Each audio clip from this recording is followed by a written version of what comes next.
Hello everyone. Some forests pull you in, and sometimes, by the time you realize you're lost, it's already far too late. If you love tension-filled, unforgettable horror stories, you're in the right place. I want to reach 500 subscribers. Will you subscribe to the channel, like the video, and make sure you don't listen alone, because tonight, something is waiting for you deep in the forest. Attention! I share horror stories every day at 1500 hours p.m. Last summer, as 4 friends, we decided to camp just outside our town, deep in the woods. Lily, Evan, Max, and I. When we set out, everything seemed perfect. We had done some research online. The campsite was isolated, nestled in nature.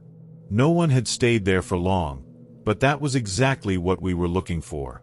However, most of what happened to us felt like a gradual realization.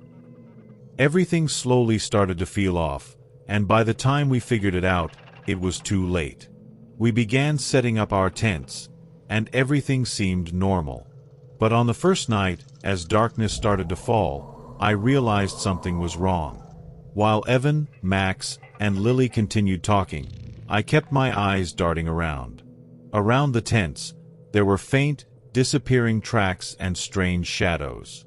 At first, I thought it was just my eyes playing tricks on me, but something inside me started warning me. A voice, soft but distinct, was whispering, "Go back." At first, I thought it might have been the wind. But an hour later, the silence around us was completely broken. Everything stopped. We couldn't hear anything except for the crackling of the fire. Suddenly, we all began hearing sounds. But these sounds were far off, coming from deep within the woods. I was sure someone was whispering. But these voices weren't saying, "Come." Instead, they kept repeating the same thing, "Leave me, help me." It was so strange. After a while, not just us, but everything in the forest had fallen silent. A shadowy figure moved just outside the tents. I looked several times and then tightly shut my eyes, but everything was starting to clear up. Lily, at first, mentioned that she had seen something too, but then we realized our heads were starting to spin. It felt like something from beneath the ground was slowly pulling us in. What was it that was pulling us? None of us could sleep in the tent. To get through the night, we huddled together, but when the first light of morning came, we realized something was missing. Max was gone. We checked his tent, but it was completely empty. Everything was neat. It was as if he had never been there. Lily, her eyes wide with fear, looked down at the ground and said, "This place is strange. It's not meant for humans." But the scariest part was that we couldn't find a single trace of Max being gone. There was something like a sound that made your head spin, coming from the arms of those beings in the forest, constantly disappearing, losing their trace. We spent that night searching. We tried to find where Max had disappeared, but everything was a mess. Paths that looked the same, huge stones that appeared identical. Something was hiding in the woods, waiting for us. And we barely made it through the morning. Max didn't return, but we found a note. The paper was yellowed and torn, the writing almost faded, but we could still read. "Nobody stays here. Everyone disappears here." We never found Max. We decided to leave, but even as we made that decision, we knew something was wrong. There were strange traces around, but no one looked back. We returned to the town, but this town wasn't the same town we had come to. I remember the fear in the woman's eyes. "The lights. You disappeared here last year too, didn't you?" she said. "No, we're here for the first time," I replied. Her eyes went pale. "No," she said, "you came here last year too. But you didn't return." And I didn't return. Because something was lost here, and somehow I was chasing that thing. Don't forget to subscribe to the channel, because there's much more you shouldn't listen to alone at night. If you liked it, Let's move on to the next story.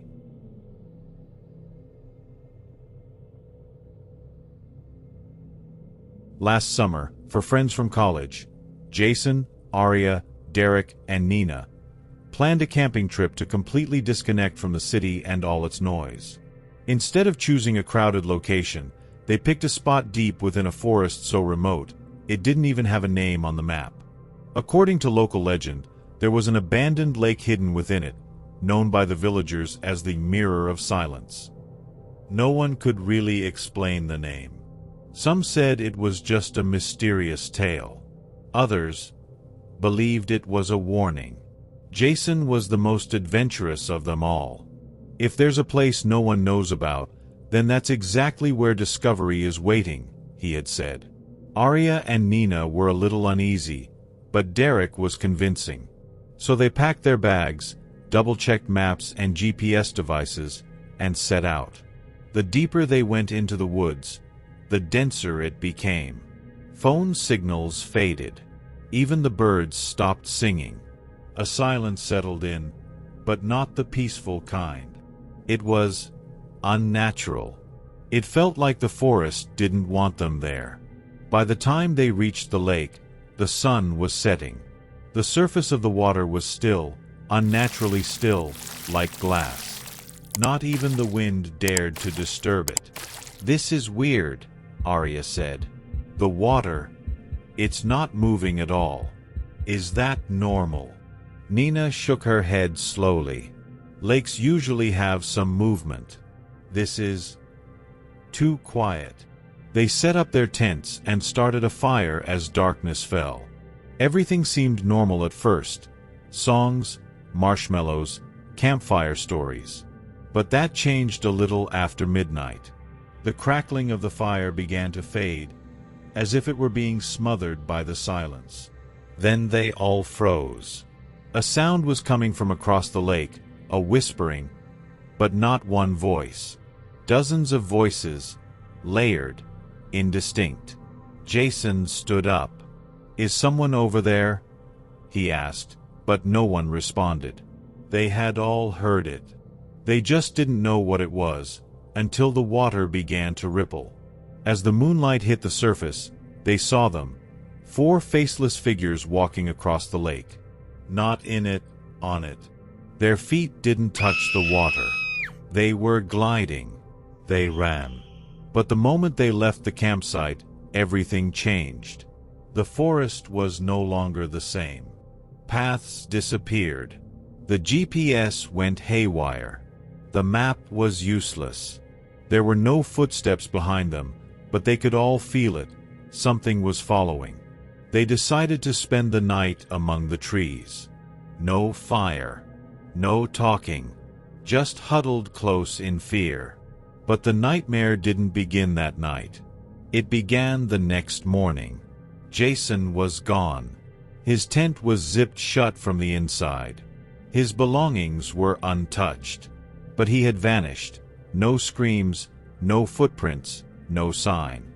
As if he'd never existed. Derek insisted on looking for him. Aria and Nina tried to stop him, but he had made up his mind. "I'll come back," he said, and left. But he never came back. They waited for hours. Aria cried. Nina silently prayed. Then they found a note, not in Jason's tent, but at the campsite fire. The paper was yellowed and worn. The writing was faint, but readable. "Promise not to come back, or you'll become one of them." They had no idea who had written it.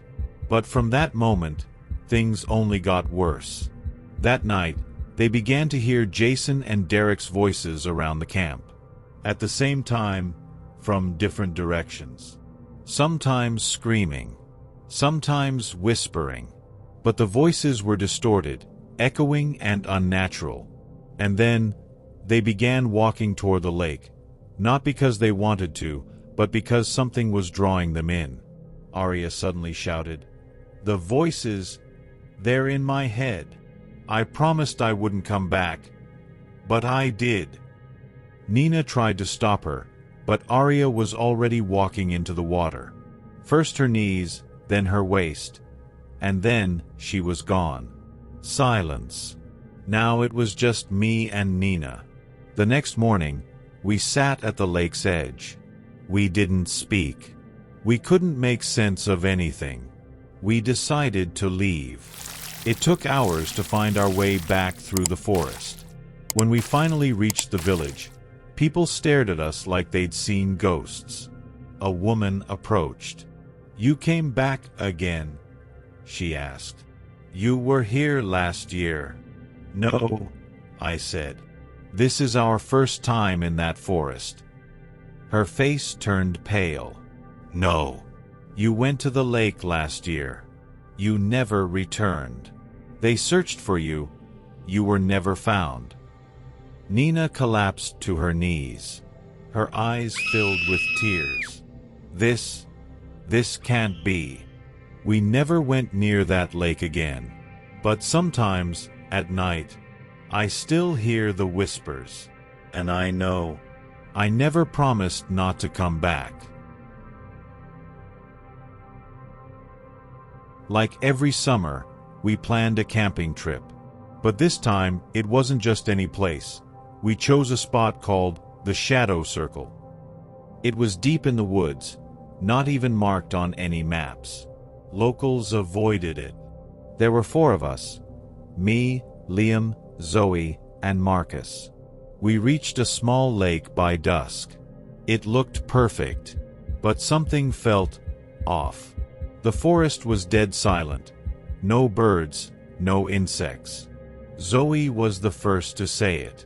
"It's like this place isn't breathing." Marcus laughed. "You guys are imagining things." But we weren't. The forest was already listening. Everything seemed normal at first. Campfire stories, toasted marshmallows, laughter. Until close to midnight. That's when we noticed. The fire was burning differently. And inside the flames, eyes were watching us. Zoe jumped up. There was a face in the fire. Liam laughed, but his voice trembled. Because he saw it too. The face had blinked. Then, a sound from deep in the woods. Not footsteps. Something being dragged. Marcus shined the flashlight, but the darkness swallowed the beam. It was like the night itself didn't want to be seen. We tried to sleep, but no one could rest. I was the last to see Zoe heading into her tent. Then came the scream. We all ran out. Her tent was open, empty. On the ground, long claw-like marks, leading into the forest. As if someone, or something, had dragged her away. Marcus wanted to follow the tracks. Liam said no. This isn't something we can fix. But Marcus was already gone. And he never came back. The next morning, nothing made sense. Our tents had moved. Our gear was rearranged. The map was useless. Even the compass spun aimlessly. Liam and I walked into the forest, hoping to find help. We walked for hours. When we came back, we were at the same campsite. No matter which direction we took, we always ended up back where we started, like the woods were wrapping around us. Then, at sunset, the campfire lit by itself, and inside the flames, Marcus's face appeared, watching us, smiling. That night, Liam and I prayed. But prayer wasn't enough, because around midnight, Zoe returned. She stood at the edge of the camp, covered in dirt, eyes black. She whispered, "You'll stay with us too." Liam tried to run, but his feet, they were stuck in the ground. Like the earth didn't want to let him go.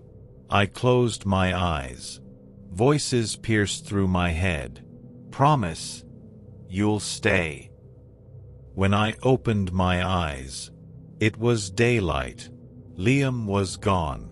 The tents, gone. The campfire, gone. Everything erased, as if we were never there. But in the mud, I found a small note. Those who enter the shadow circle become the shadow. If you return, you'll never return alone. I came back, but at night, I still feel someone sleeping next to me. And when I close my eyes, the face in the fire still stares. If this story gave you chills, don't forget to subscribe. Because sometimes, it's not where you camp that matters. It's who's watching you. Lucas, Emily, Ben, and Claire. 4 college students looking for a quiet summer escape. They found it on an old, forgotten campground. A place that had been closed since 1987, after dozens of campers vanished without a trace. Lucas discovered the site on an old hiking map. No roads, no signs, just silence and trees. After a 3-hour hike, they arrived. At the center of the site, they found a rusted emergency radio. Claire picked it up, and it spoke on its own. If anyone hears this, do not step outside the circle. They froze. No one had touched the mic, but the voice had found them. The camp had a strange border. Stones carefully placed in a wide circle around the tents. No one thought much of it, until Emily stepped past it. There, half buried in dirt, she found an old whistle, with a carved date, 1987-06-24. That night, the fire began to die, and the radio buzzed again. Don't blow the whistle. Don't. But Lucas already had. And that's when everything changed. Fog rolled in after midnight. Thick, heavy, too dense to see. And in that fog, figures stood, still, silent, watching, but not moving. Lucas said it was a trick of the mind. But Ben's nose started bleeding. Emily whispered, "This isn't normal." Claire reached for the radio. "The circle is broken. Now they all can hear." The next day, Claire found a small shack beyond the camp. Inside was a dusty old tape recorder.